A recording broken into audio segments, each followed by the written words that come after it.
दोस्तों आज फैक्टिफाइड में मैं आपको एक ऐसे देश की सैर कराने वाला हूं जो 2021 में नहीं बल्कि 2050 में जी रहा है।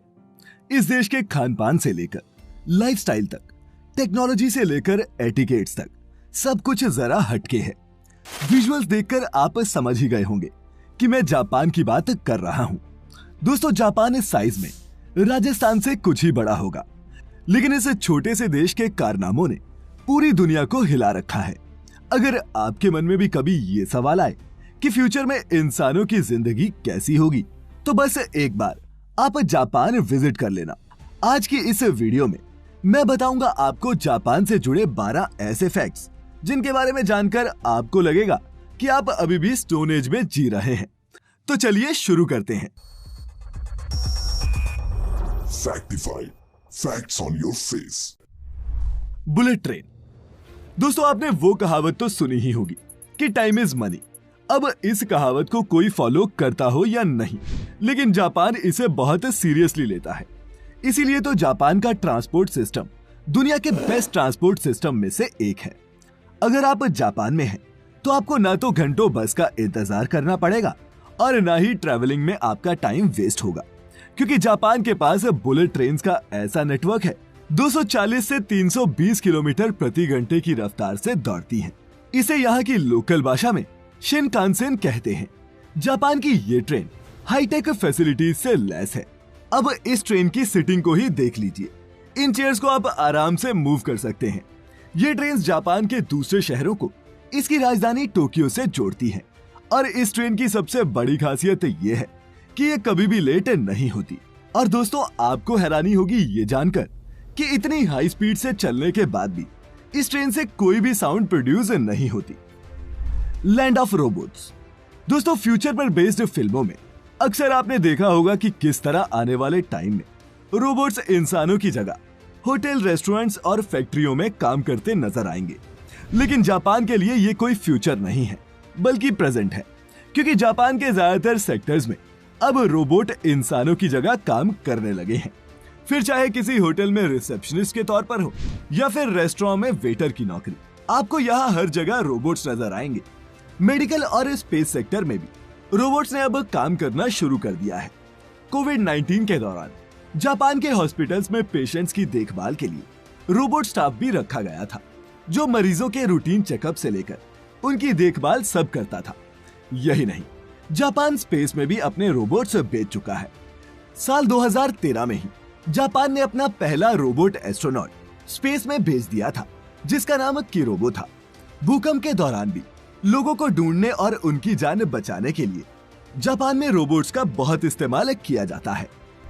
No fat Japanese. दोस्तों क्या ये हैरानी की बात नहीं कि भारी भरकम सुमो रेसलर्स वाले इस देश के लोग बहुत ही स्लिम ट्रिम होते हैं। पर क्या आप जानते हैं कि इसका कारण क्या है? क्यों जापान के लोग इतने पतले होते हैं? तो इसकी वजह है जापान का खाना और खाने के नियम। दरअसल जापानी लोगों की डाइट वेस्टर्न डाइट से बिल्कुल अलग होती है। यहाँ के लोग तला भुना या फिर ऑयली खाना पसंद नहीं करते और ना ही इनकी डाइट में कोई डेयरी प्रोडक्ट शामिल है। यही नहीं, चिकन, मटन और बीफ की जगह यहाँ सी फूड ज्यादा खाया जाता है, जिसमें प्रोटीन और ओमेगा 3 फैटी एसिड्स अच्छी मात्रा में होते हैं। जापानी सरकार ने तो अपने सरकारी कर्मचारियों के लिए कानून भी बना रखे हैं। जापान के मेटाबो लॉ के मुताबिक 40 साल से ज्यादा उम्र के पुरुषों की कमर 33.5 इंच से ज्यादा और औरतों की 35.4 इंच से ज्यादा नहीं होनी चाहिए। और ये स्केल यहाँ के सरकारी कर्मचारियों का मोटापा कंट्रोल में रखने के लिए रखा गया है। और दोस्तों जापान से unique secret for a longer and happy life उनके लाइफस्टाइल में ही छिपा है। उनके इस वे ऑफ लिविंग को बारीकी से समझने के लिए आप सुन सकते हैं कुकू एफएम पर इकिगाई नाम की ये लाइफ ट्रांसफॉर्मिंग ऑडियो बुक, जो आपको मदद करेगी इन फिगरिंग आउट कि लाइफ को पॉजिटिवली कैसे जिया जाए। कुकू एफएम पर ऐसी और भी बहुत सी लाइफ चेंजिंग ऑडियो बुक्स और पॉडकास्ट हैं, जिनका प्रीमियम एक्सेस आपके 1 महीने के मोबाइल रिचार्ज से भी सस्ता है। लेकिन फिर भी अगर आप हमारा कूपन कोड इस्तेमाल करके कुकू एफएम का प्रीमियम सब्सक्रिप्शन लेते हैं, तो आपको 20% का सीधा डिस्काउंट मिल जाएगा। और अगर आप यही सब्सक्रिप्शन 17 से 19 सितंबर के बीच लेते हैं, तो आपको मिल सकता है 50% का डिस्काउंट। दोस्तों सारी डिटेल्स आपको डिस्क्रिप्शन बॉक्स में मिल जाएंगी। High tech toilets. आपके साथ कभी हुआ है कि आप किसी टॉयलेट में गए हो और उसकी हाईफाई टेक्नोलॉजी और क्लीनिंग को देखकर चौंक गए हो? अब हमारे देश में ये अभी होना तो मुश्किल है, लेकिन अगर आप जापान में हैं तो यकीनन आपके साथ ऐसा हो सकता है। जापान जाने वाले टूरिस्ट यहाँ के टॉयलेट से काफी इंप्रेस हो जाते हैं, और वो इसलिए क्योंकि जापान जैसे मॉडर्न टेक्नोलॉजी वाले टॉयलेट्स आपको किसी भी और देश में देखने को नहीं मिलते। इन टॉयलेट्स में क्लीनिंग फैसिलिटी के साथ साथ seat heater, blood pressure, weight और यूरिन चेकर फैसिलिटी तक मौजूद होती है। इसके अलावा जापानी महिलाएं काफी शर्मीली होती हैं, जो फ्लश साउंड को कवर करते हैं। इसीलिए वुमेन टॉयलेट्स में नॉइज डिवाइसेस लगे होते हैं जो फ्लश साउंड्स को कवर करने का काम करते हैं। Automatic bicycle parking. दोस्तों जापान में जितने लोग नहीं हैं, उससे कहीं ज्यादा साइकिल्स हैं, और एक एस्टिमेट के मुताबिक यहाँ 8 करोड़ से भी ज्यादा साइकिल्स हैं। अब इतनी साइकिल्स हैं तो उन्हें पार्क करने के लिए जगह भी तो चाहिए ना। इसका भी यहाँ बड़ा ही हाईटेक सॉल्यूशन है। यह है जापान की ऑटोमेटिक अंडरग्राउंड पार्किंग। यहाँ साइकिल पार्क करने के लिए लोग मैग्नेटिक कार्ड्स का इस्तेमाल करते हैं। कोड स्कैन होने के बाद ऑटोमेटिक लिफ्ट साइकिल को अपने आप पार्किंग एरिया में ले जाती है और उसे खाली स्पेस में पार्क कर देती है। साइकिल को रिट्रीव करना भी उतना ही आसान है जितना उसे जमा करना। वहीं दोस्तों जहां दूसरे देशों में कार खरीदने के लिए आपके पास सिर्फ बैंक बैलेंस होना चाहिए, वहीं जापान में कार खरीदने से पहले पार्किंग सर्टिफिकेट बनाना पड़ता है। जी हाँ, दरअसल स्पेस कम होने की वजह से जापान में बहुत कम पार्किंग एरियाज हैं, और ये सर्टिफिकेट सबूत होता है कि कस्टमर के पास पार्किंग की जगह है, और अगर ये नहीं है तो आप यहाँ गाड़ी लेने की सोच भी नहीं सकते। Capsule hotel. दोस्तों जापान के कैप्सूल होटल इस देश की टेक्नोलॉजी और फ्यूचरिस्टिक सोच का एक बहुत अच्छा एग्जाम्पल है। ट्रेन मिस हो जाए, या फिर किसी महंगे होटल में रहने के पैसे ना हो, या फिर सिर्फ कुछ घंटे झपकी मारने का ही मन हो, जापान में हो तो इन कैप्सूल होटल में जरूर जाएं। किसी कैप्सूल की तरह दिखने वाले इन होटल्स में सिर्फ बेडरूम स्पेस होता है, लेकिन ये सभी मॉडर्न फैसिलिटीज से लैस होते हैं। टीवी, लॉकर्स जैसी फैसिलिटीज के साथ साथ अटैच वॉशरूम भी होता है। Futuristic symmetries. स्पेस की कमी की वजह से जापान के कब्रिस्तान में जमीन बहुत महंगी है। यहाँ जगह लेने के लिए $1 लाख से भी ज्यादा पे करने पड़ते हैं। वहीं इसके अलावा हर साल मेंटेनेंस और क्लीनिंग के लिए भी ग्रेवयार्ड स्टाफ को पे करना पड़ता है। जापान में इस प्रॉब्लम को खत्म करने के लिए अब हाईटेक सेमेट्रीज बनाई जाने लगी हैं, जो जापान की ब्यूटीफुल ट्रेडिशन और मॉडर्न टेक्नोलॉजी का एक अनोखा मेल है। जापान के फेमस हाईटेक सेमेट्रीज में से एक है रूरीडेन, जिसे जापान के फेमस कोकुकुजी बुद्धिस्ट टेम्पल के पास बनाया गया है। इस सेमेट्री हाउस में कम खर्च में ग्रेवयार्ड मिल जाते हैं। साथ ही हाईटेक टेक्नोलॉजी की मदद से इन ग्रेवयार्ड्स की देखभाल करना भी आसान होता है। रूरीडेन सेमेट्री हाउस के ऑक्टागोनल हॉल में 2000 से भी ज्यादा बुद्ध स्टैच्यू हैं, जो 2000 सेमेट्री कैपेसिटी को रिप्रेजेंट करते हैं। किसी विजिटर के आने पर जिस बुद्ध प्रतिमा की लाइट ऑन होती है, वही विजिटर के लव्ड वन का स्टैच्यू होता है।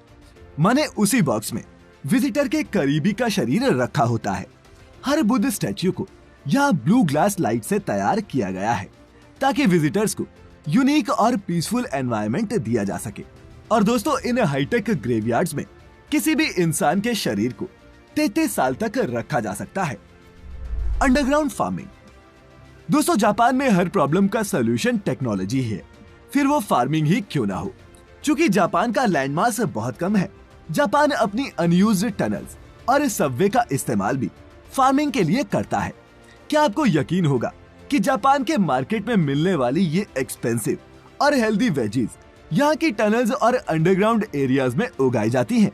2015 में जापान के मेट्रो डिपार्टमेंट ने अपने सबवे टनल्स में वेजीज उगाने का इनिशिएटिव लिया था, और अब ये फॉर्मूला पूरे जापान में अपनाया जाने लगा है। जापान टेक्नोलॉजी की मदद से बिना मिट्टी और कम पानी के साथ फल और सब्जियां उगाता है। जापान के अर्बन एरियाज में बहुत सारी एग्रीकल्चर कंपनीज हैं, जो बिल्डिंग्स और अंडरग्राउंड एरियाज में फल और सब्जियां उगाने का काम करती हैं। अब सोचिए अगर ऐसा कुछ हमारे देश में हो जाए तो। Unique fruits and veggies. अब जापानीज एग्रीकल्चर की बात हो और हम यहाँ के अजीबोगरीब दिखने वाले फल और सब्जियों की बात ना करें, ऐसा कैसे हो सकता है। जापान के क्यूब शेप्ड वाटरमेलन्स तो आपने भी देखे होंगे, लेकिन क्या आप जानते हैं कि जापानी इन क्यूब शेप वाटरमेलन्स को कैसे उगाते हैं? अगर आपको लगता है कि इसके लिए ये जापानी कोई केमिकल फार्मूले का इस्तेमाल करते हैं, तो आप दोस्तों गलत हैं। जापान के लोग ये वाटरमेलन्स को क्यूब शेप देने के लिए क्यूब मेटल बॉक्सेस का इस्तेमाल करते हैं, जो फार्मिंग के दौरान इन वाटरमेलन्स को ये शेप दे देते हैं। इस फार्मूले को 1978 में जापान के एक ग्राफिक डिजाइनर टोमोयुकी ओनो ने इन्वेंट किया था और अब इस फार्मूले के दम पर यहाँ के फार्मर क्यूबिक शेप वाटरमेलन्स को रेगुलर वाटरमेलन से 3 से 4 गुना ज्यादा दामों पर बेचा जाता है। Digital girlfriends. दोस्तों, बिजी लाइफ की वजह से जापान के लड़के शादी या फिर रिलेशनशिप में आना पसंद नहीं करते और ऐसे लड़कों के बीच जापान में डिजिटल गर्लफ्रेंड काफी पॉपुलर है। लव प्लस नाम की एक जापानी कंपनी यहाँ के मर्दों को ये सर्विस देती है। ये वर्चुअल गर्लफ्रेंड एक एनिमी कैरेक्टर होता है जो हर तरह के इमोशन को समझती है। यहाँ तक कि इनमें रोमांटिक फीचर्स भी एडेड होते हैं, जिनकी वजह से इन डिजिटल गर्लफ्रेंड्स की डिमांड और भी ज्यादा बढ़ रही है। जापानी आदमी इन वर्चुअल गर्लफ्रेंड्स को डेट करते हैं और ट्रिप पर भी लेकर जाते हैं, जहां इनकी गर्लफ्रेंड तो वर्चुअल होती है, लेकिन इनका खर्चा रियल होता है। Cleanest country Japan. दोस्तों, जापान अपने नियम कानूनों को लेकर बहुत ज्यादा स्ट्रिक्ट है।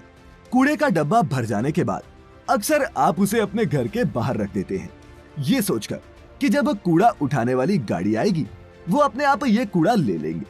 लेकिन जापान में ऐसा करना जुर्म है। जापान में आप गाड़ी के आने से पहले कूड़ा बाहर नहीं रख सकते। अगर कोई ऐसा करता है तो उसे फाइन भरना ही पड़ता है। इसके अलावा साफ सफाई की अहमियत बचपन से ही स्कूलों में किसी सब्जेक्ट की तरह पढ़ाई जाती है। आपको जानकर हैरानी होगी कि जापान के स्कूल्स की सफाई कोई सफाई कर्मचारी नहीं, बल्कि यहाँ पढ़ने वाले बच्चे खुद करते हैं। Futuristic museum. दोस्तों, हम जब भी किसी म्यूजियम में जाते हैं तो हमें वहाँ या तो हिस्टोरिकल चीजें देखने को मिलती हैं या फिर साइंटिफिक।